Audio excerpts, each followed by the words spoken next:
이스라엘아 들으라. 우리 하나님 여호와는 오직 유일한 여호와이시니 너는 마음을 다하고 뜻을 다하고 힘을 다하여 내 하나님 여호와를 사랑하라. 오늘 내가 네게 명하는 이 말씀을 너는 마음에 새기고 내 자녀에게 부지런히 가르치며 집에 앉았을 때든지 길에 갈 때든지 누웠을 때든지 일어날 때든지 이 말씀을 강론할 것이며. 아멘. 신명기 6장 4절에서 7절 말씀입니다. 이 말씀은 쉐마라고 말합니다. 유대인들이 가장 많이 읽는 말씀이라 할 수가 있습니다. 어디 가나 이 말씀은 새기고 또 그 말씀을 또 보고 읽고 하는 것이 이 신명기 쉐마라고 말할 수가 있습니다. 그래서 이들에게 가장 중요한 것, 여호와 하나님은 오직 유일하신 하나님이다. 아멘. 다른 거 볼 필요 없어요. 우상을 뭐 볼 필요 없고요. 뭐 막 유혹해가지고 막 우리에게 그러면 저 좋은 데 있는데 가보자 뭐 이런 식으로 뭐 거기에 미혹될 필요가 없어요. 그러니까 우리가 성경을 알면 알수록 우리의 삶은 너무 정확해지는 겁니다. 흔들릴 필요가 없는 거예요. 뭐 다른 거 찾아볼 필요가 없는 거죠. 그래서 이제 마음을 다하고 마음을 다하고 뜻을 다하여 힘을 다하여 주 너희 하나님을 내 하나님을 사랑하라라는 이 말씀. 그 다음에 거기서 끝나는 게 아니라 이 말씀을 부지런히 가르치라. 그래서 신명기 주제가 그겁니다. 후대 사람들에게 끝없이 이 말씀을 강론하고 이야기하고 또 그 믿음을 전수시켜 나가는 그런 말씀이 이 신명기에 있는 겁니다. 그 다음에 또 자녀뿐만 아니라 집에 앉았을 때 길에 있을 때 누워 있을 때든지 일어날 때든지 이 말씀을 강론하라. 그러면서 자기와 자기 가족뿐만 아니라 이것이 그 바깥으로 확산되기를 원하신다는 겁니다. 그런 것이 이제 이 신명기의 어떤 핵심의 말씀이라는 수가 있습니다. 그러니까 한번 신명기를 또 이렇게 보겠습니다. 예, 이것은 뭐 지난번에 했듯이 우리가 지금까지 이제 전통적으로 가졌던 우리가 지도가 출애굽 지도가 이겁니다. 근데 이제 실제적으로는 이런 여러 가지 북쪽과 중부와 남부의 그런 그 길이 있다는 사실을 이렇게 우리가 알아야 됩니다. 너무나 지금 시내산이다 해가지고 딱 고정화시켜 버리면은 아무리 봐도 나는 거기 아닌 것 같아요. 저는 제 개인적인 생각에는 아무리 봐도 거기 아닌 것 같아요. 그러면서 이제 이렇게 보면은 또 다르게 이렇게 볼 수 있다라는 겁니다. 네. 그래서 이거 두 가지 이 지도를 여러분들 한번 참고하시면 좋겠다라는 생각을 합니다. 그리고 또 한 가지는 이 성경에서 홍해를 갖다 가르치는 그런 말씀이 여기에 있다는 거. 유일하게 열왕기상 9장 20절에 보면은 바로 홍해를 갖다가 지금 아카바만을 갖다가 홍해로 지정하고 있다는 사실을 이렇게 알 수가 있습니다. 안 보입니까? 네. 안 보여도 뭐 눈이 안 좋으시네. 네. 그러니까 이 수에즈만을이 아니라 이 아카바만을 홍해로 하고 있다는 거죠. 그렇다면 홍해를 건넜다는 말은 어쩌면 이곳을 건넜다라고 말할 수가 있는 겁니다. 이곳. 우리가 지금까지 상상했던 것과 많이 다른 겁니다. 우린 지금까지 여기 있는 조그만 비터 호수라든지 그런 호수를 건넜을 거다라고 이렇게 여기 갖다 홍해를 건넌 장소라 이렇게 우리가 늘 이야기하고 생각하고 있어가지고 그 다음에 이제 시내산은 여기다라고 이렇게 생각했는데 여기를 건넜다 하면은 시내산은 이 지역이라는 사실입니다. 이 지역. 뭘 봐요?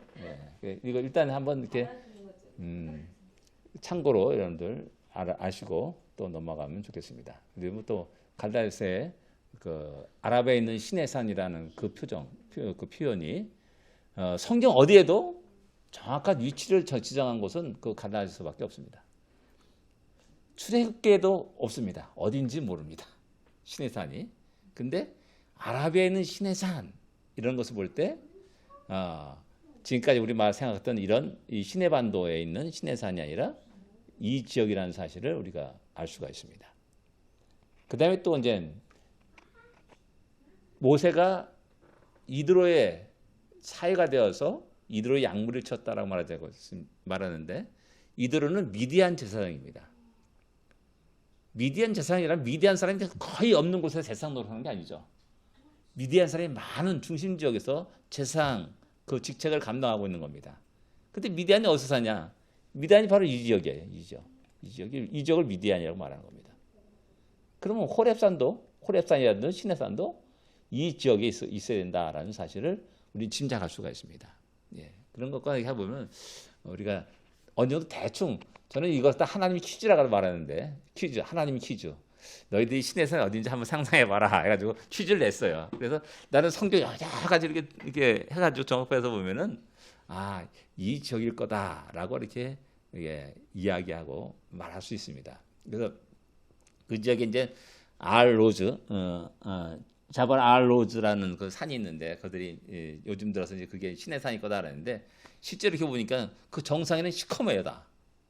그 조그만 부분이 시커먼 게 아니라 그 일대 자체가 쫙 시커멓게 이렇게 검은 그 모습을 이렇게 보여주고 있어요. 그래서 실제 거기 올라간 사람이 있더라고요. 그 동영상이 있더라고요. 이게 그래서 다운로드 받아놨는데 언제 한번 보면 좋겠습니다.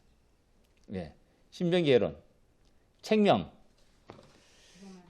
예, 대바림이라고 말씀합니다. 대바림, 말씀드리라는 뜻을 갖고 있어요. 그래서 신명기 1장 1절에 나오는 말씀입니다. 1장 1절에 말씀하셨다라고 이렇게 하는 그 장면에서 대바림을 말하고 있습니다. 그래서 이제 이 신명기는 기억의 책이다라고 이렇게 일반적으로 얘기해요. 기억의 책. 과거를 돌아보고 자녀들에게 후손들에게 이야기하는 그런 내용이고요. 또 어떻게 보면 이제 유언의 책이다 이렇게 말할 수 있습니다. 이 말씀을 끝으로 이제 모세는 하나님 부르심을 받고 떠나죠. 마지막 말이에요, 마지막. 모세가 120살 때 마지막으로 자기의 생애가 이 땅의 생애가 얼마 남지 않았다는 것을 알고 이스라엘 백성들에게 이야기하는 겁니다. 그러니까 어떻게 굉장히 간절함이에요. 어떻게 보면은 이 신명기를 읽어보면은 모세의 어떤 간절함, 안타까움, 눈물 그런 것들도 이렇게 볼 수가 있는 겁니다. 그러니까 평면적인 1차원적인 그런 글로만 보지 마시고 그 속에서 모세가 얼마나 간절히 이것을 말씀하고 있는가. 모세가 우리가 가장 원하고 있는 것, 우리에게 진짜 마지막 얼마 남지 않은 그 순간에 딱 하고 싶은 한마디, 그게 무엇인가를 갖다가 찾으면서 우리가 신명기 읽는다면은 큰 은혜가 될 것입니다. 예. 그 다음에 이제 71장엔 듀테로노미온, 지금 우리 성경에 영어 성경에 듀테로노미라는 그 단어의 원어가 되는 근원이 되는 말입니다. 듀테로노미. 예. 그래서 이제 이것은 이제 다시 말씀한다는 그런 의미를 가지고 있어요. 그래서 이제 한국의 신명기라고 이렇게 얘기합니다. 신명기라는 이 말씀도 역시 마찬가지로 계명을 펼치다, 계명을 다시 말씀하시다라는 그런 의미를 갖고 있어요. 그래서 이제 우리 신자가 어떤 신자면 이렇게 우리 새 신자가 아니라 이렇게 이거 한번 잘 아십니까? 이게 어떤 신씨 있잖아요. 우리나라의 신씨, 그 신씨예요. 이렇게 닷전자에다 이렇게 있고 밑에 이렇게 있고 하는, 이렇게 가로할 때가 쫙 끊는 그게 신명기입니다. 또 신자를 가져, 또 신이라는 의미를 갖고 있어요. 다시 계명을 말씀한다, 계명을 펼친다라는 그런 의미를 갖고 있는 겁니다. 예. 그 다음에 기록 장소, 기간, 모하평지에서 이제 가난을 보면서 말씀한 겁니다. 그러니까 이제 40년의 광야 생활이 다 끝난 겁니다. 그리고 이제 조금 있으면은 저 요단강이 보입니다. 그것을 건너면 이제 약속의 땅, 적과 꿀인 가나안 땅에 탁 들어가는 겁니다. 바로 그 못 미쳐서 이 말씀을 이스라엘 백성들에게 하고 있다는 겁니다. 가나안을 보면서 하니까 얼마나 그러겠어요. 그러니까 모세도 신명기에 말하기를 좀 들어가게 해줬어라고 간절히 얘기했잖아. 야, 그만해라 하고 하나님께서 거절하는 그런 장면을 이렇게 우리에게 또 말씀하고 있습니다. 예, 이 말씀이 이제 신명기 1장 3절에 나오고요. 40년 11월 1일 날. 그 다음에 이제 여호수아 5장 10절에 이제 여리고 평지에서 6월절을 지켰다라는 그 말씀 속에서 바로 그때 이제 했다는 것을 갖다 우리가 금방 알 수가 있습니다. 11월 1일 날 해가지고 그 6월절까지 이렇게 기간을 보게 되면은 몇 개월입니까? 12월, 1월, 약 2개월. 그러니까 이제 여호수아가 그들을 이끌고 이제 건너갈 때 그 생각하면 약 1개월 안에 이제 말씀한 거라 이렇게 생각할 수가 있습니다. 대상과 기록 목적. 여러분. 광야 세대에게 신세대에게 말씀하는 겁니다. 이게 다 죽었지 않습니까? 출애굽 1세대는 전부 다 광야에서 죽었습니다. 그래서 여기 있는 사람들은 1.5세대 내지 2세대 사람들입니다. 왜 1.5세대냐? 그때 계수할 때 20세 이전에 있는 사람들, 19살 된 사람들은 살아갈 수 있는, 살 수 있는 겁니다. 있을 수 있는 거고요. 그러면 이제 여기서 40년 하게 되면 약 60세, 그들도 이제 뭐 이미 60세가 된 겁니다. 60세 된 겁니다. 근데 이제 그 사람들을 어떻게 보면 애굽 생활을 조금 경험한 사람이에요. 그죠? 애굽 생활을 조금 맛본 사람들이에요. 그러니까 우리 지영이 같은 사람들. 한국 생활 약간 이게 5살까지 맛봤잖아요. 그래서 이거 기억하냐 하니까 약간 기억한대요. 우리 거제도 산 거 기억하냐? 약간 기억한대요. 그런 사람들이 이야기하는 겁니다. 그 다음에 이제 광야에서 태어난 사람들. 뭐 그 사람들은 뭐 20세라든지 30세, 뭐 40세, 뭐 다양한 연령을 갖고 있겠죠. 특징이 뭡니까? 이들은 애굽으로 돌아간다는 그런 그게 없습니다. 이들의 고향은 애굽이 아니에요. 그러니까 미련이 없어요. 그래서 그 다음부터 이렇게 보면은 1세대 때 보면은 항상 어떤 문제가 있을 때 보면 애굽으로 돌아가자는 이런 운동들이 일어나요. 왜? 그들은 고향이 거기니까는 괜히 나왔더라. 거기가 있으면 뭐 신선한 채소도 있고 먹을 것이 많고 풍성한데 우리는 이 광야에서 만나밖에 없도다라고 이렇게 원망하는 거죠. 근데 2세대, 1.5세대는 이제 그런 미련이 없어요. 오직 앞으로 전진하는 것밖에 없어요. 앞으로 가는 것밖에 없어요. 그래서 애굽에 대한 그리움들이 그런 죄를 갖다 범하지 않습니다. 그래서 항상 이제 새로운 미래를 향하여서 너희가 그 땅에 들어가게 되면 이렇게 해라 이렇게 해라 이렇게 쭉 계명을 말씀하는 겁니다. 이게 미래지향적인 그런 말씀들이 계속 나오고 있음을 알 수가 있습니다. 그리고 그들이 또 직면한 새로운 것에 대한 직면이 있지 않습니까? 그런 직면을 또 세대를 향해서 얘기하는 겁니다. 현재에서 과거를 돌아봅니다. 아까 기억의 책이라고 했지 않습니까? 현재에서 광야 40년의 생활 가장 대표적인 사건들을 갖다가 쭉쭉 얘기합니다. 대표적인 게 뭡니까? 가데스 바네아에서의 사건입니다. 참 아주 천취한 같은 그런 장수라고 할 수가 있습니다. 그것 때문에 그들은 40년 동안 광야 생활을 하게 되는 겁니다. 그리고 그 다음에 이제 툭툭 튀어나온 게 이제 호렙산에서의 그런 그 금송아지 만든 사건도 이야기하고요. 그 다음에 마사에서 사건도 이야기하고 쭉쭉 툭툭 튀어나오면서 이제 그런 옛날을 돌아보는 그러면서 과거의 교훈을 이야기합니다. 네. 가장 중요한 교훈이 뭐냐라는 것을 얘기하는 거죠. 근데 현재에서 또 미래를 바라봅니다. 너희가 그 땅에 들어가면 어떻게 할 것인가? 너희 자녀들과 너희 후손들을 어떻게 할 것인가? 가장 중요한 것이 무엇인가? 갖다 끝없이 이야기하는 책이 신명기라고 할 수 있습니다. 이 신명기를 읽다 보면은 오늘 이 시대 우리 이민자들의 삶과 너무 똑같은 겁니다. 우리는 옛날 그 한국에서의 생활을 다 기억하고 있어요. 그죠? 그렇다고 해서 우리 아이들에게 그런 것들이 아니 싹 깡그리 무시돼 가지고 기억조차 하지 말아라. 그건 정체성의 문제인 겁니다. 나는 대한민국 사람입니다. 한국 사람입니다. 그리고 한국의 역사가 어떻게 살았다는 것. 그리고 한국이 어떻게 하나님의 도우심과 보호하심 속에서 살아왔는지를 분명히 알아야 됩니다. 우리가 예수를 믿게 되는 이것은 너무 기적적인 일이에요. 사실. 뭐 저 늘 얘기하지만 저희 공식 안문에서 예수 믿고 살아간다는 거 이건 기적입니다. 사실. 그렇게 많지 않아요. 예수 믿는 사람들이.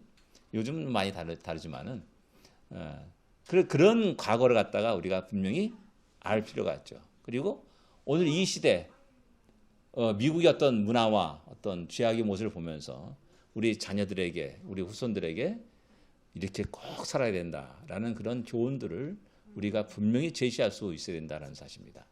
그럴 때 이제 우리 자녀들이 우리 후손들이 그 믿음에 떠나지 않고 바르게 살아갈 수 있는 것이라고 할 수 있습니다. 그래서 신명기의 가장 큰 이것은 현재에서 과거를 돌아보고 과거의 교훈을 하고 현재에서 미래를 바라보면서 우리가 어떻게 살 것인가, 그러면 어떻게 할 것인가라는 그 문제를 제시하는 책이라 이렇게 말할 수가 있습니다. 그 제약군 책 중에서 그러면 어떻게 할 것인가라는 그 책이 있는데 셰퍼 박사가 쓴 책입니다. 저는 그 책을 읽고 너무나 이 땅에 돌아가는 어떤 문명, 문화의 흐름들을 보면서 굉장히 신선한 충격을 받았던 책 중에 하나입니다. 이게 벌써 30년, 40년 된 책이에요. 그럼 우리는 어떻게 할 것인가라는 프란시스 셰퍼 박사라고 하는 유명한 사람입니다. 그 사람이 쓴 책인데 그러면 꼭 한번 사서 읽어보시기 바랍니다. 아니면 제 책을 갖다 빌려가시든지 어딘가 있을 텐데 그 사람은 이 땅의 흐름, 문화의 흐름들을 정확하게 캐치해가지고 얘기한 사람입니다. 그래서 라브리 공동체를 세워가지고 어떤 기독교의 어떤 사상과 정신들을 갖다 바르게 교육하는 일을 했던 사람입니다. 그분 이제 돌아가셨습니다.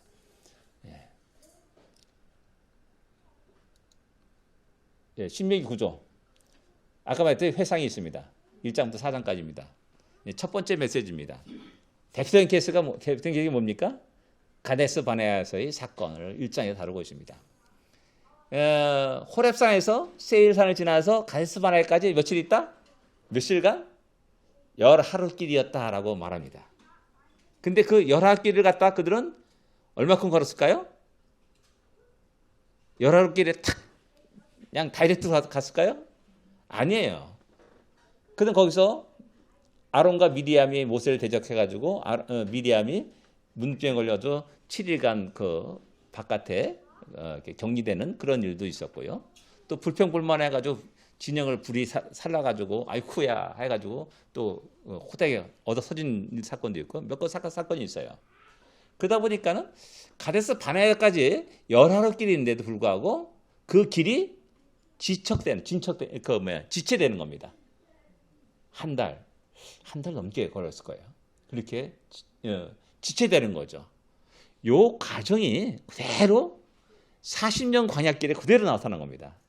너희들이 왜 지체했느냐? 11길밖에 안 되는데 왜 지체했느냐? 그런 죄악 때문에 그렇다라는 겁니다. 믿음이 없어가지고 불평불만하고 내가 왜 이렇게 가느냐? 필요 있느냐? 이런 이야기들이 오고 가기 때문에 그러는 거죠.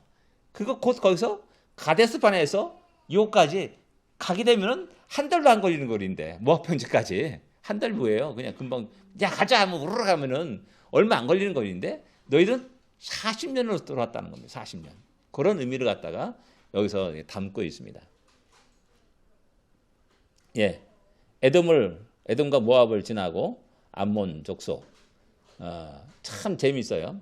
이 모든 것이 이제 에돔 족속과 모압 족속과 암몬 족속이 하나님의 백성과 밀접한 관계가 있는 사람들이에요. 그죠? 다 친척들이에요. 뭐 완전히 완전 관계 없는 사람들이 아니라 에돔 족속은 누구인데?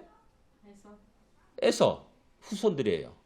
그리고 야곱이 형제고. 그래서 성경은 에돔을 이방인으로 취급하지 않아요. 너희 형제라고 말해요. 성경은 언제나 이스라엘 백성들에게 너희 형제. 꼭 그렇게 얘기한다고요. 그리고 모압도 역시 마찬가지로 아브라함 조카 롯의 자손이죠. 암몬 족속가. 굉장히 근데 이 사람들이 광야 행군을 방해하고 막고 대적하고 하는 끝없이 이스라엘의 그 옆에 있으면서 가시 같은 존재로 이들이 있습니다.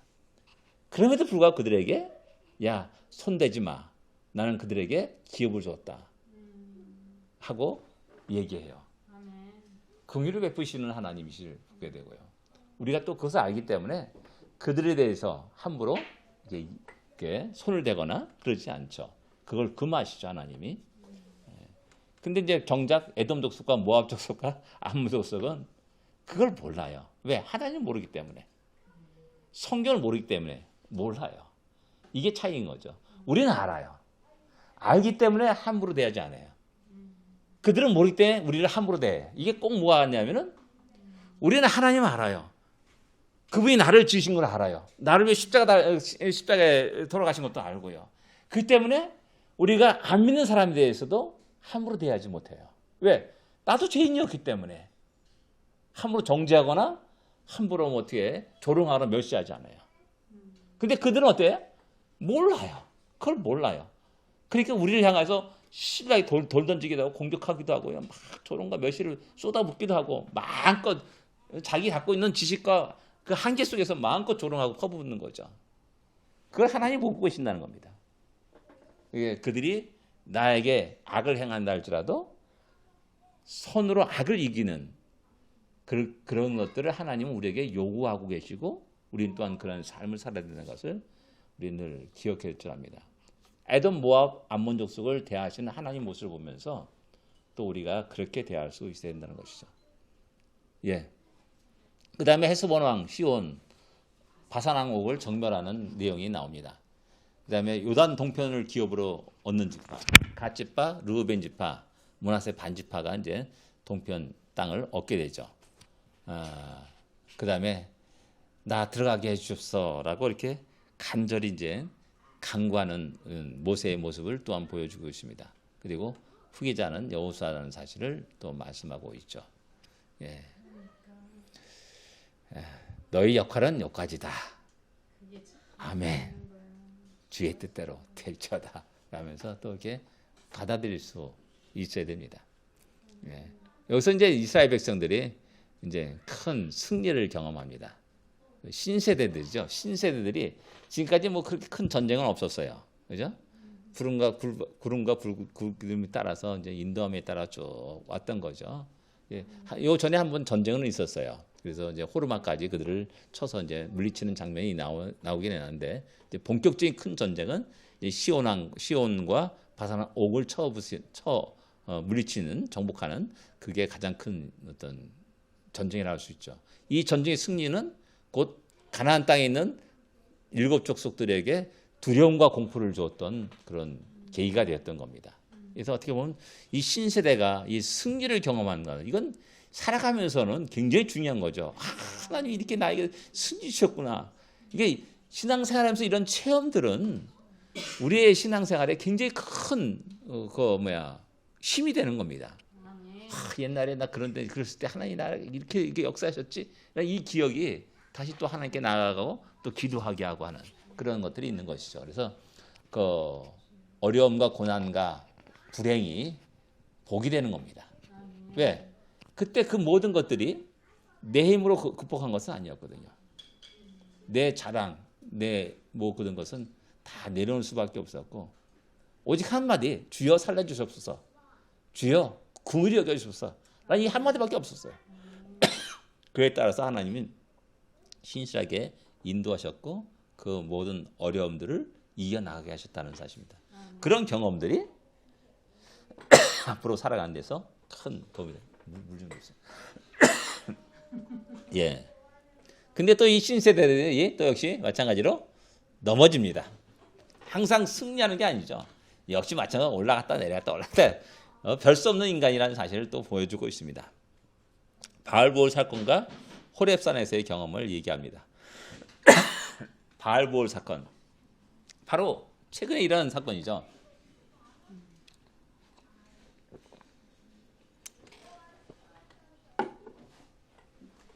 광야 행군한 온 그 이스라엘 백성들 향하여서 진수성찬을 쫙 늘어놓고 예쁜 사람들 춤추고 노래하고 그들을 초청하니까는 야 이게 웬 떡이냐 하고 그 초청에 다 응해가지고 그 자리로 우르르 간 겁니다. 이것이 이제 문제된 거죠. 거기 함께 먹고 마시면서 그들이 신들에게 절을 하고 하는 이런 엄청난 일들이 일어나게 되는 겁니다. 그래서 하나님 진노하셨고 그들을 죽이셨습니다. 상당히 많은 사람이 죽죠. 거기서 이제 특별히 이제 시몬 지파의 그 족장 이제 고스비하고 함께 창에 찔러 죽는 그런 일이 기록되고 있습니다. 그 민수기에. 네. 그러면서 아마도 이때 시몬 지파가 많이 죽임을 당하지 않나 하는 그런 생각도 이게 하게 됩니다. 그래서 시몬 지파가 가장 적은 지파로 전락하고야 맙니다.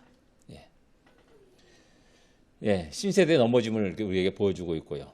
역시 연약함일 수밖에 없고 또 겸손하게 살 수밖에 없는 그런 것을 우리가 이렇게 생각해야 됩니다. 그래서 이런 우리 자신의 모습을 우리의 모습을 바르게 본 사람들은 함부로 판단하거나 정죄하지 못합니다. 두렵습니다, 진짜.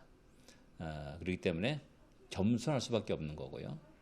하나님 은혜로 또 하나님 도우심으로 살았음을 고백할 수밖에 없는 겁니다. 과거에서 얻은 교훈은 무엇인가?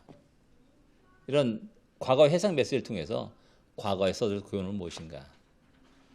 별 수 없는 우리 자신의 모습을 보게 되는 겁니다. 그러니까 믿음이 좋았다 막 올라갔다가 하루치에 급전지가 푹 떨어져 버립니다. 이런 일 많잖아요. 쫙 좋다고 막 파닥파닥 뛰다가 푹 떨어집니다. 그러다가 또 쫙 올라가고 또 푹 떨어지고 하는 이런 곡선이 굉장히 반복되죠. 그럴 때 우리는 좌절합니다. 이러면서 아유 별 수 없는 나의 모습 그래서 막 좌절하죠. 근데 성경은 또 그렇게 말하지 않습니다. 이 오르락 내리락 하면서 이 지향하는 장소 그 방향이 어떤 거냐는 겁니다. 우리 인생에서 막 이렇게 가죠. 근데 이렇게 하면서 막 내려가는 사람이 있고요. 이렇게 하면서 막 올라가는 사람이 있어요. 그죠? 이게 하나님 원하는 게 뭐냐? 우리의 삶 속에는 끝없이 오르락 내리락함이 있어요. 우리의 신앙이 오르락 내리락함이 있어요. 근데 쭉 길게 인생의 어떤 방향을 보면은 그럼에도 불구하고 내가 하나님을 떠나지 않냐고 믿음을 버리지 않고 또 늘 예배드리면서 또 기도하면서 살았다는 그 사실은 하나님 기뻐하신 모습으로 이렇게 올라가는 겁니다. 그것에 대해서 우리는 그럼에도 불구하고 하나님의 은혜로 감사함으로 우리가 하나님께 영광 돌리면서 살아갈 필요가 있다는 겁니다. 우리는 언제나 넘어질 수밖에 없는 존재들입니다. 우리에게 결정적인 실수, 가레스 바네아의 그런 실수는 돌아보면서 해서는 안 되는, 그래서 다시 그것을 이야기하는 모세의 간절한 마음을 우리는 볼 수 있어야 됩니다. 아무도 가보지 않은 길입니다. 그죠? 우리 대한민국 문 대통령께서 아무도 경험하지 않은 나라를 만들겠다고 해가지고 진짜 아무도 경험하지 못한 나라를 갖다가 지금 경험하고 있어요. 우리가 다. 말을 함부로 하는 게 아닙니다. 진짜 말을 함부로 하는 게 아니에요. 가지 않은 길이기 때문에 두려움이 있고요.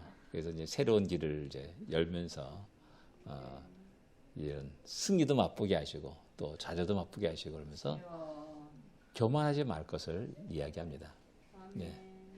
메시지는 뭡니까? 강하고 담대하라. 하나님의 약속을 신뢰하라. 하면서 전진할 것을 얘기하죠. 그 다음에 이제 계명 강론이 쭉 두 번째 나옵니다. 계명 강론이 5장에서 20장 대본전 이렇게 5장에서 20장 쭉 나오는데요. 하나님께 대한 규례와 법도를 지켜라. 이거고 시점이 5장에 나옵니다. 시점이 있는 데가 이제 출애굽기 20장하고 여기 이제 신명기 5장에 있는 겁니다. 근데 아까 본문에 말했듯이 쉐마가 이제 있게 되고요. 끝없이 교만을 경계하고 있음을 알 수가 있습니다. 제가 성경 읽으면서 깨닫는 것은 우리 신앙인에게 믿음의 사람들에게 끝없이 이야기하는 것이 교만하지 말라라는 것이에요. 저는 그렇게 성경 읽으면서 교만하지 말라라는 이 말씀이 너무나 자주 나오는 겁니다. 선주를 생각한 넘어질까 조심하라. 이것도 교만해야 되는 거잖아요. 끝없이 나오는 겁니다. 8장에 넘어서 광야를 걷게 하신 이유가 뭔지 아냐? 너희가 만나를 먹게 하나님 나눠 주신 이유가 뭔지 아냐? 너희가 뭐라 그랬어요? 광야 만나를 먹게 하신 것은 사람이 떡으로 사는 것이 아니라 하나님이 위해서 나오는 말씀으로 사는 줄을 알게 하기 위함이다라는 겁니다. 하나님 말씀으로 산다는 말이 뭐예요? 우리 또 이렇게 질문하게 되면 뭔가 하고 또 이게 어떻게 보면 우리는 신앙생활이 묵상하면서 그것을 내 삶에 적용할 수 있어야 되는 것이죠. 하나님 말씀으로 산다는 의미가 뭐예요? 떡으로 살지 않고 하나님 말씀 산다는 의미가 뭐예요? 말씀을 읽고 먹고 말씀으로 기도하고 그런 거예요? 하나님 말씀 속에는 약속이 있어요. 하나님 약속이 있어요. 그죠? 하나님 나의 적각꿀이 흐른 땅으로 내가 너희를 인도하리라. 아브라함이 약속했잖아요. 큰 민족이 되게 하겠다. 복의 근원이 되게 하겠다. 너를 저주한 자를 내가 저주하고 너를 축복한 자를 축복하겠다. 라고 말하면 철저히 아브라함을 지키고 보호해요. 복의 근원이 되겠다. 큰 민족이 되겠다. 너희 민족이 너희 자손이 잠깐 애굽에 있다가 다시 이 땅에 돌아올 거야. 돌아오겠다. 그리고 그 약속대라면에 야곱은 내 장례를 갖다가 그 헤브론 거기다 장례를 치를 것을 요셉에게 말하고 요셉은 죽으면서 너희들이 나중에 이 땅을 나갈 때 내 뼈를 가지고 나가라 라고 맹세시킨다는 거죠. 그리고 그들이 결국 나갈 때 출애굽할 때 그 요셉의 뼈를 가지고 나갔다는 사실을 성경은 증거하고 있어요. 이 약속이 얼마나 중요하냐는 겁니다. 오늘 살아갈 때 우리 약속은 항상 나의 미래를 그리도록 해요. 나의 미래를 그리도록 해요. 아브라함이 아무것도 없어요. 자녀도 없어요. 그럴 때 야, 너 큰 민족이 될 거야. 너에게 아들을 줄 거야. 라고 끝없이 하나님 약속합니다. 그 약속이 아브라함의 미래의 그림이에요. 그림. 하나님 우리에게 그 그림을 보여주시는 겁니다. 그래서 그 그림을 가지고 살아가는 거예요. 그게 하나님 약속이에요. 하나님 말씀으로 살아가는 겁니다. 너희가 어떻게 이 험난한 파도로 살아갈 수 있느냐? 이 고난의 시대를 어떻게 살아갈 수 있느냐? 다른 거 없어요. 하나님이 약속을 붙잡고 살아가는 겁니다. 하나님 당신이 이렇게 말씀하셨지 않습니까? 이렇게 약속하셨지 않습니까? 라고 기도하는 거예요. 부르짖는 거예요. 그러면 하나님 그 말씀을 그대로 이루어 나가요. 이루어 나가요. 네. 규례와 법도를 지켜라. 가르치라. 뭐 이것이 끝없이 얘기 나오는 거예요. 하나님 잊지 말아라. 요즘 8장에 쭉 나오는 겁니다. 그 다음에 또 이 민족이 악한 때문에 너희가 이렇게 이 땅을 차지할 수 있다라고 말합니다. 야, 내가 의로워서 하나님 이 땅을 우리에게 주었다. 착각하지 마. 너희 들어서 그들의 악함을 징계하는 거다. 곧 너희가 그 땅에서 하나님 규례와 명령을 따르지 않냐고 너희 멋대로 살아간다면 똑같이 너희도 그런 처지 속에서 살아갈 수밖에 없다라는 것들을 다시 이야기하는 겁니다. 우리 민족의 교만함. 근데 우리 대부분 이스라엘 민족은 성민이다. 선택된 민족이다. 굉장히 프라이드를 갖고 살아가지 않습니까? 야, 웃기지 마. 너희들 계명을 지키지 않으면 똑같은 거야. 라고 이야기하면서 얘기하고 너희는 목이 곧은 백성이다. 이게 목이 곧은 백성이라는 말이 계속 자주 나옵니다. 이스라엘 백성 향해서. 진짜 세상의 어느 민족보다도 교만한 민족이 유대인들이에요. 이게 어떻게 보면 우리는 유대인들을 갖다 아주 신비롭게 보는 경향이 있어요. 너무 신비스러운 모습으로. 근데 성경에 나왔듯이 야, 목이 곧은 백성이다. 그게 완고예요. 안 들어요. 지금도 예수 믿으라고 하면 안 들어요. 배척하고 거부하는 민족이 유대인들이라는 겁니다. 예, 호렙산 사건과 다베라, 마사, 가데스바네아의 사건을 다시 기억하는 것이 이제 9장에 나오고요. 돌판을 다시 받고 그다음에 쭉 요구하는 것이 무엇인 줄 아느냐 라면서 질문을 던지고 그에 대해서 지키라, 의지하라. 하나님을 지켜라, 말씀을 지켜라, 의지하라. 너희들이 지키면 이런 복이 있다. 너희들이 하나님을 의지하면 이런 복이 있다. 너희들이 하나님을 섬기면 이런 복이 있다. 명령을 들으면 이런 복이 있다라고 12장에 쭉 얘기를 합니다. 그래서 의식법이 나옵니다. 성경에 의식법들이 많이 나오잖아요. 제사제도 그 모든 의식들이 그런 것일 수 있고 또 부정한 음식, 정한 음식도 그런 얘기 쭉 나오잖아요. 이런 의식법들은 예수 그리스도의 그 보혈의 십자가의 죽으심으로 폐지되는 겁니다. 예, 예배 장소. 글씨가 왜 이렇게 쳐 보여요? 아, 그렇습니까? 예, 그래, 원래 그래요. 예, 그렇게 됐네요. 예, 절기들 쭉 얘기 나오고요. 이렇게 특별히 이제 우상 숭배자를 없애라, 죽여라 하는 거죠, 죽여라. 13장에 보면 이 13장에 보면 이제 무섭습니다. 꿈꾸는 자 죽여라, 무당을 죽여라. 이렇게 보면 이렇게 보면 좀 우리도 지금 현재 그렇게 해야 되는가, 나 죽여야 되는가, 전쟁해야 되는가, 이런 얘기 나와, 이 생각이 들죠. 그래서 어떤 극단적인 그 어떤 신앙인들은 그런 행위를 서슴지 않고 합니다. 근데 과연 그게 옳은 것인가? 또 한편으로 하나님은 생명 존중에 대해서 아주 강하게 얘기합니다. 생명 존중에 대해서. 그러니까 그것을 알기 때문에 아브라함이 야, 내가 소돔과 고모라를 다 멸할 거다 라고 했을 때 아브라함이 하나님께 간구합니다. 의인 50명 있으면 어떻게 됩니까? 45명이 있으면 어떻게 됩니까? 40명이 있으면 어떻게 됩니까? 쭉 얘기하지 않습니까? 그게 뭐예요? 생명 존중 때문에 그랬어요. 하나님은 얼마나 생명을 사랑하신지를 알기 때문에 그렇게 얘기하는 거죠.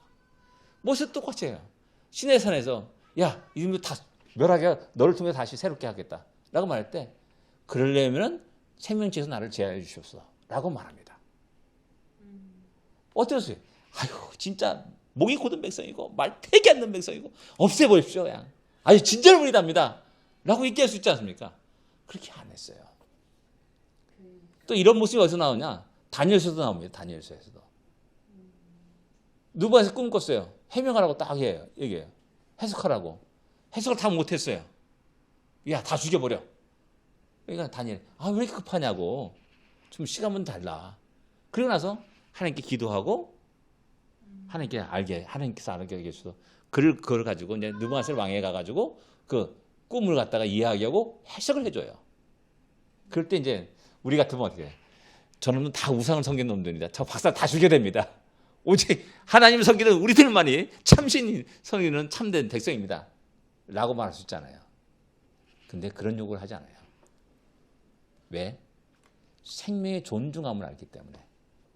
한편은 하나님께서 죽이라고 말하지만은 하나님 그 역설적으로 살리라는 메시지를 강하게 우리에게 얘기해 주는 겁니다.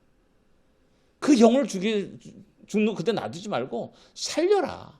그 영혼을 살려라. 그때 우리에게 끝없이 복음을 두고 땅까지 이런 내 증인이 되라라고 명령하고 있는 겁니다. 우리는 생명을 살리는 사람이지 죽이는 사람이 되어서는 안 됩니다. 예. 음식 규례 아까 말했던 이게 뭐야? 그겁니다. 그 정한 음식, 부정한 음식 그 얘기 쭉 하고요. 11조 얘기 나오고요. 또 면전에 대한 얘기입니다. 면전에는 이 면전에는 종으로 이제 팔려왔으면은 6년 동안 열심히 일하고요. 7년째는 자유롭게 해줘야 됩니다. 그러니까 유대인 종은 7년째가 되면 이제 소망이 있는 겁니다. 나 이제 자유몸이 될 수 있구나라는 그런 소망이 있어요. 그리고 빚도 탕감해줘요. 7년 되면 탕감해줘 버려요. 야, 이거 참. 얘 6년만 버티면 되는 거죠. 6년만. 끝없이 그냥 6년만 버티면 되는 거예요. 그럼 딱 탕감해주고, 없는 것을 해주고요. 이게 왜냐? 계속 그것이 평생의 어떤 올무가 되어 나를 짓누르게 하는 거. 그것을 용납하지 않는 거. 너의 고생은 6년이면 끝이다. 6년이면 된다. 라는 그 생각인 겁니다. 아멘. 거기서 이제 또 이제 특별한 그 규례가 뭐냐? 영원한 종에 대한 규례입니다. 영원한 종. 종이 자유가 돼서 탁 나가려고 그러는데 주인이 너무 좋은 겁니다. 나가서 고생하는 것보다 주인이 종으로 살아가는 게 더 좋은 거예요. 그럼 내가 당신의 영원한 종이 되겠습니다. 라고 이제 이야기를 하면은 주인은 요 귀에 구멍을 빵 뚫는 거죠. 해가지고 이제 영원한 종이다라는 그 기고리 하는 것이 어떻게 보면은 나 영원한 종입니다. 영원한 종입니다라는 그런 의미를 갖고 있어요. 그래서 제가 이 지연이한테 절대 너 이거 귀걸이 하지 말아라. 신신당부를 했는데 왜? 아직 결혼하지 않았잖아요. 결혼하지 않았는데 귀걸이 떵 뜨는 거예요. 야, 성경이 이렇게 말씀하는데 아닌 것 같다. 내가 긋고 말렸는데 지금은 2개를 뚫었더라고요. 모르겠어요. 예, 그런 의미에서 영원한 종을 대한 이야기다. 거기서 거기에 영원한 종은 사랑에 대한 것이에요. 사랑. 내가 당신을 사랑합니다. 당신에서 영원히 살겠습니다. 라는 거. 그런 고백인 거죠. 근데 이것을 인간은 어떻게 악용해요? 종이 됐어요. 그러면 이제 그 종에게 결혼시켜버립니다. 결혼시키면 자유가 될 때, 몇 년에 됐을 때 같이 함께 나가지 못해요. 주인이 결혼시키기 때문에 자녀와 자녀들은, 부인과 자녀들은 그대로 종으로 남는 거예요. 그럼 어떻게 해요? 얽어매는 거죠. 그래서 어쩔 수 없이 내가 내 가족, 와이프와 내 자녀들을 사랑하기 때문에 어쩔 수 없이 자기가 영원한 종이 되겠다라고 서약을 하는 겁니다. 이렇게 해서 영원한 종으로 꽉 묶어놓은 이 인간의 악함이 규례를 갖다가 악용하는 케이스라고 할 수가 있는 거죠. 예. 절기가 쭉 나오고요. 천막절 이게 나옵니다. 그럼 뭐 지금 이제 적용을 한다면 우리가 깃들고 예수님의 종이 되겠습니다. 예. 뭐 저도 풀어도 되겠네요. 내가 어떻게 말립니까 그걸. 주여. 예, 사회법 이제 17절부터 26장까지 쭉 나옵니다. 이 사회법은 우리가 일반 여러 가지 법들이 있어요. 난간을 만들 때 반드시 만들어라 하면서 떨어지지 않게 이렇게 하고, 또 가축들이 잃어버렸을 때 어떻게 하라, 그런 잃어버렸을 때 너가 돌봐가지고 주인이 오면 돌려줘라, 뭐 이런 식의 이게 나와요. 그러니까 이런 모든 것들은 이웃 사랑에 대한 겁니다. 이웃 사랑 그 정신을 바르게 가지고 지금도 그 법은 여전히 현대에 와서도 여전히 그 법은 유효하게 그런 정신들이 계속 현대 법에서 계속 남아 있다라는 사실입니다. 예, 재판에 대해서 왕위제도 중요한 것은 뭐냐면 왕이 됐을 때 율법책을 등사해서 내 옆에 둬라라고 말해요. 이게 하나님이 그 나라 통치하기를, 하나님이 기뻐하신 나라로 통치하기를 원하신다는 겁니다. 그래서 내가 한 나라를 통치할 때 그 기준이 무엇이 되느냐? 그 기준은 하나님의 말씀이 되어야 된다는 사실입니다. 그러니까 하나님의 말씀을 읽다 보면은 그 당시 그 사회의 어떤 제도와 어떤 그런 말씀들과 비교하면 천지차이인 겁니다. 천지차이. 레인과 어떤 그 선지자에 대한 얘기가 나오면서 나와 같은 선지자 그 말에 순종하라, 뭐 그런 얘기도 나오고요. 도피성에 대한 얘기도 나오고요. 도피성, 특별히 이제 도피성, 전에 말씀드렸듯이 도피성은 그 실수로 사람을 죽인 자를 위해서 특별히 제정한 그 성이에요. 실수로, 고의로 죽인 것에 대해서는 안 돼요. 실수로 사람을 죽였을 때 피할 수 있는 거. 이게 현대 생활에서 많이 나오지 않습니까? 운전자가 사고 나가서 같이 탄 사람 다 죽어요. 그 자기는 살았어요. 그럼 어떻게 돼요? 그때 해결책이 도피성 제도를 두는 겁니다. 그러니까 그 도피성이 이제 우리 주님의 어떤 그 지키심과 보호하심, 그런 것을 상징할 수도 있고 그래요. 예. 전쟁 나갈 때 어떻게 할 거냐? 우리가 요즘 전쟁 군대 안 갈 때 애를 쓰지 않습니까? 결혼한 사람 나가지 말라. 겁 있고 그런 사람들은 함께 전쟁 나갈 수 없다라고 얘기하고요. 포도원에 그 한 사람 있느냐? 나가지 말아라. 뭐 여러 가지 쫙 있어요. 예? 그러니까 그 핵심이 뭐냐? 전쟁 임할 때 두려워한 자가 있느냐? 야, 나가지 마. 그런 사람은 괜히 갖고 데려갔다가 그 두려움이 하루아침에 그 부대에 확 퍼져버리면은 전부 다 폭삭 다 망하는 겁니다. 저는 이제 군대에서 그런 걸 경험하죠. 뭐 겁없이 이렇게 있는데 어느 날 갑자기 이유도 알 수 없는 그 두려움들이 확 몰려들어요. 그럼 나만 두려워하느냐? 옆에 보니까 옆에 사람도 두려워하는 겁니다. 그러면서 야 무서워, 막 돌돌돌 떨고 막 이런 현상들이 쫙 일어나는 겁니다. 그러면서 이제 굉장히 와르르 무너지는 거죠. 그 조직이 무너지게 되고. 그렇기 때문에 야, 전쟁에 나갈 때 두려워하는 자가 있느냐? 미련을 갖고 있는 자가 있느냐? 전쟁에 나가는 것은 나의 모든 걸 다 버리고 나가는 거야. 죽지 않으면 까무치기로 나가는 거야. 그런 식으로 우리가 영적 전쟁에 임해야 되고 살아야 되는 거죠. 근데 이제 그런 면에서 이제 주님이 나를 따라오는 자, 자기를 다 부인하라. 아비보다 나를 더 사랑하는 자, 나보다 아버지 더 자식을 사랑하는 자, 합당하지 않다라고 다 말하면서 이 얘기하는 이유가 바로 그런 겁니다. 살인 사건에 불효자에 대한 것 죽이라는 겁니다. 무섭습니다. 불효자에 대한 거 죽일 부모가 됐겠습니까? 그만큼 그렇게 중요하게 다루고 있다는 겁니다. 부모와 자식 간의 관계를 중요하게 다루고 있다는 겁니다. 그것은 권위의 문제입니다. 권위. 하나님과 피조물과의 관계, 창조주와 피조물과의 관계. 부모와 자식과의 관계를 다루고 있는 겁니다. 그래서 함부로 그 권위를 무너뜨리거나 그 질서를 무너뜨리게 되면은 안 된다는 사실을 이야기하는 거죠. 기르는 가축에 대한 또 얘기가 또 나옵니다. 아까 말했듯이 잃어버린 그 동물들, 나귀들, 소들, 양을 갔으면 잘 먹였다가 주인이 오게 되면 돌려줘라라고 얘기하는 겁니다. 이런 사회법들은 지금도 여전히 그 정신이 있어가지고 이웃 사랑에 대한 그런 것으로 나타납니다. 총에 들어오지 못할 자. 참 안타깝게도 아까 말했듯이 암몬 족속과 모압 족속은 영원히 들어오지 못한다라고 딱 못을 딱 박았어요. 영원히 들어오지 못한다. 왜?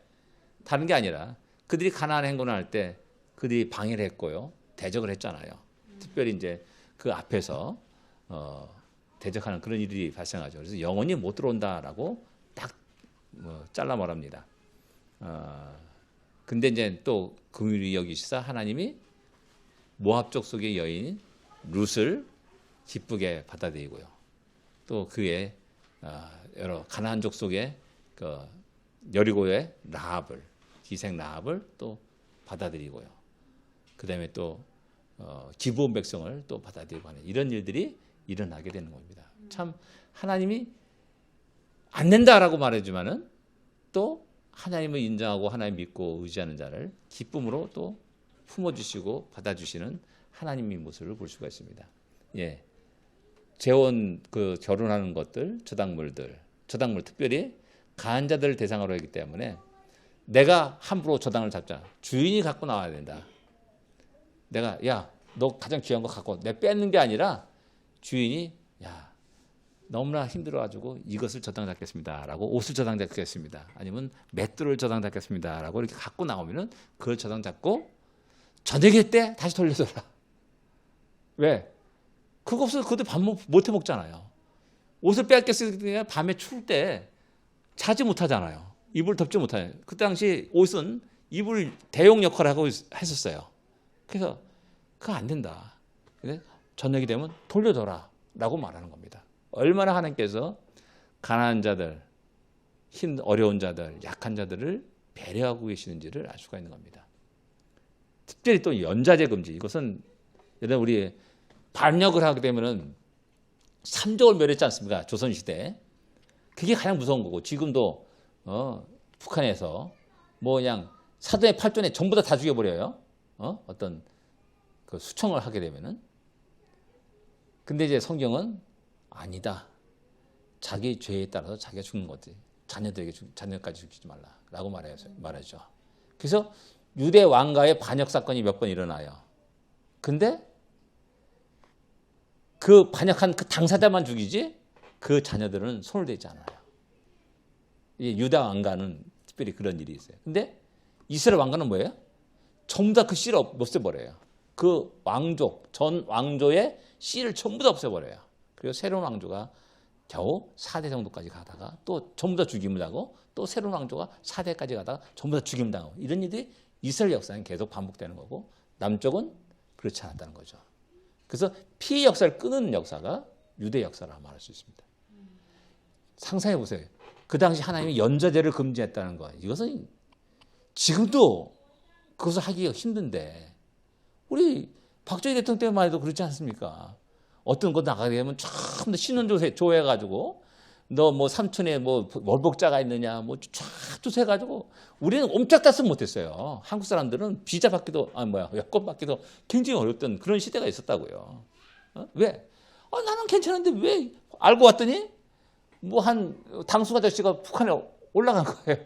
그러면 해외 못 나가는 겁니다.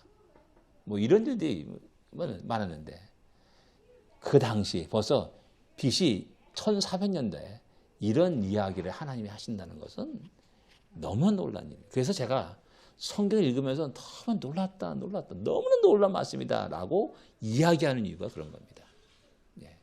종에 대한 얘기라든지 또 가난한 자들에 대한 이야기라든지 이런 모든 것들이 너무나 그런 모습이 많다는 겁니다. 오늘은 여기까지만 하겠습니다. 이번 금요 기도회 마음 교수님 내일 강의